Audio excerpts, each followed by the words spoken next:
Here we go. Let's go back to Sam. Lionel Messi, great respect for one of the greatest players of all time. Back to you, Sam.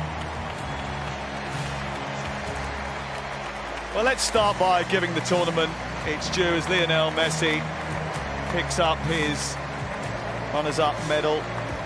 It might not be a final that will be long cherished by anyone outside of Spain, but whatever you thought beforehand of 48 teams, the biggest World Cup ever, he actually delivered 308 goals, roughly 3 per game, which is brilliant, the highest scoring tournament in 2 generations. We had Curacao, population, what, 150-odd thousand, the smallest nation to play at a World Cup. Cape Verde frightening the life out of both of these finalists, the smallest country ever to reach the knockout stages. 9 African sides in the last 32, never happened before. Haaland dragging Norway to their first quarter-final. Ronaldo scoring at a 6th World Cup. Mbappe winning the Golden Boot and going past closer to stand alone on the top of the all-time list of scorers. 3 countries, 16 cities, 5.5 weeks, and it ends here. And the FIFA president up there with the president of the United States handing out the runners-up medals. Argentina gave this tournament a pulse at times. 3 magnificent comebacks that had no business happening, really. 90 minutes in total of extra time. A 39-year-old captain who turned most nights into theatre, but just not this one. They scrap too much, look fatigued, and the world champions have to settle for silver. The tears roll down the face of Lionel Messi. He knows that his fairy tale wanted one more page, but on this occasion, Ali McCoist and Lee Dixon, football just said no. Well, that face kind of sums it up, doesn't it? Broken-hearted, but the one thing I've got to mention before we go any further, I'm delighted the way things have calmed down, and I love the reaction between both sets of players when the Spanish lads were applauding the Argentinian boys when they were up getting their medals, because what we saw at the end of the game was disgraceful. So getting their medals not only from Donald Trump and Gianni Infantino, but Pedro Sanchez of Spain, the president, the Prime Minister of Canada, Mark Carney, and the President of Mexico, Claudio Sheinbaum, as well. It is of little consolation to a man that has given us so many fantastic moments.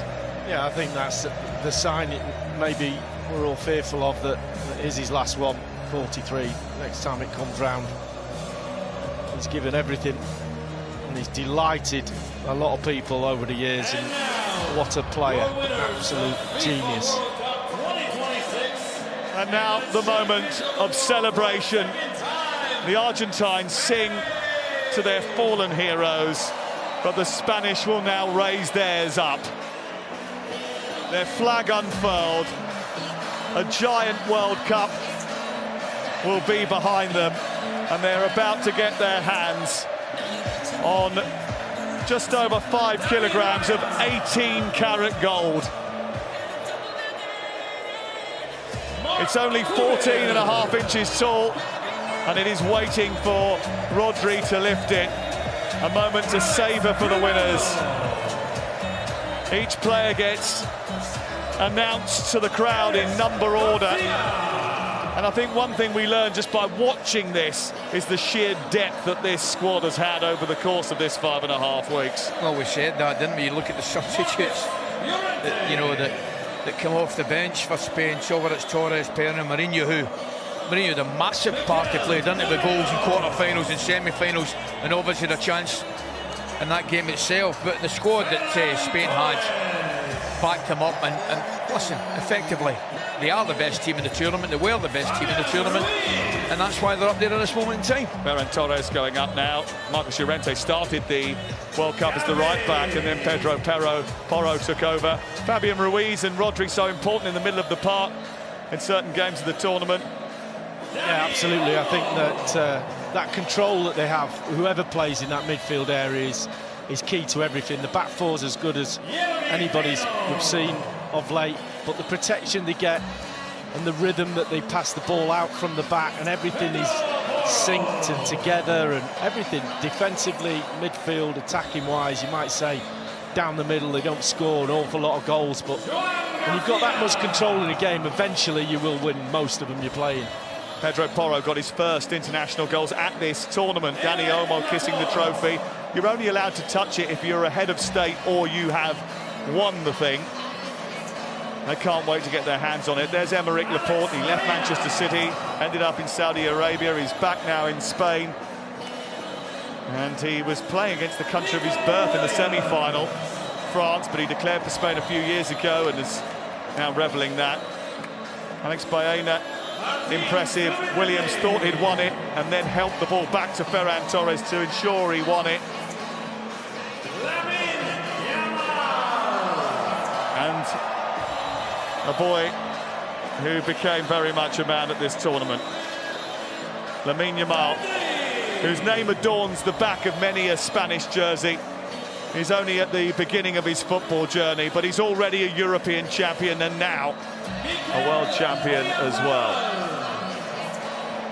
Mikel Oyarzabal, what a tournament it's been for him. 5 at this tournament, 30 for his country. No one's ever scored more than 5. It's Lamine Yamal's little brother, who's been a social media star. I don't know if you've seen those videos, but he's been absolutely fantastic over the tournament as well. Kabasi and Unai Simon have already picked up their awards, and the champions now gearing up to lift the trophy for the first time in 16 years. Cucurella walks onto that podium. De La Fuente, he deserves a lot of credit, doesn't he? The teacher who today beat his own pupil. And that defence that Cucurella was a big part of, gave up just 1 goal over the course of the whole thing. It is very much a ethos where the team is first, a team that he devised. He was able to leave Pedri, Gavi, Williams, Marino, Raya on the bench so often. Well, he's stat smart, I beg your pardon, Sam, in the tournament football is remarkable. Absolutely remarkable. Is it 114 drawn 1? I mean, have a think about that. Well, he's a special guy in terms of what he's achieved with Spain. Looked after the youth ranks for a while, the Olympic team, and then progressed through to the senior side after a period of failure, really. But it's not like that anymore. And here comes the man who has won the Golden Ball for Player of the Tournament. He gets his medal, not for the first time, a winner of the Euros. In fact, he's won everything that's ever been available to him, and not many people can say that. He is the man who has literally completed football tonight. He had won most things. Now he's won it all. All that's left now is for the moment to celebrate the triumph. It's taken guts, but they get the glory. Rodri has the World Cup in his hands.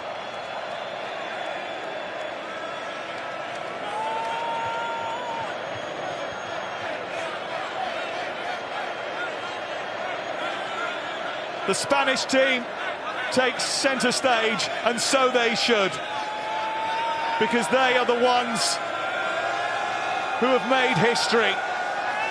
Rodri sends the World Cup into the sky, and Spain, the champions of Europe, champions of the world, are masters of the universe.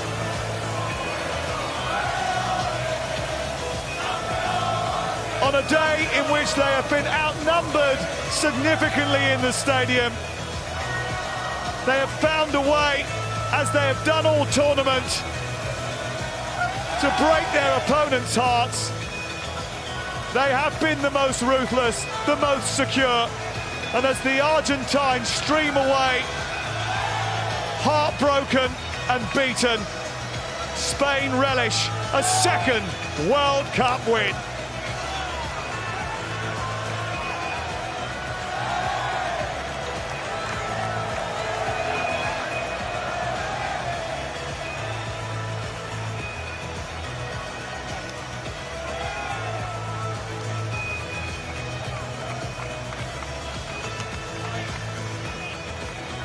Spain celebrate as Lionel Messi exits stage left, but it's very much Spain's day in the MetLife Stadium. More reaction and more analysis to come in a couple of moments' time from our Brooklyn studio.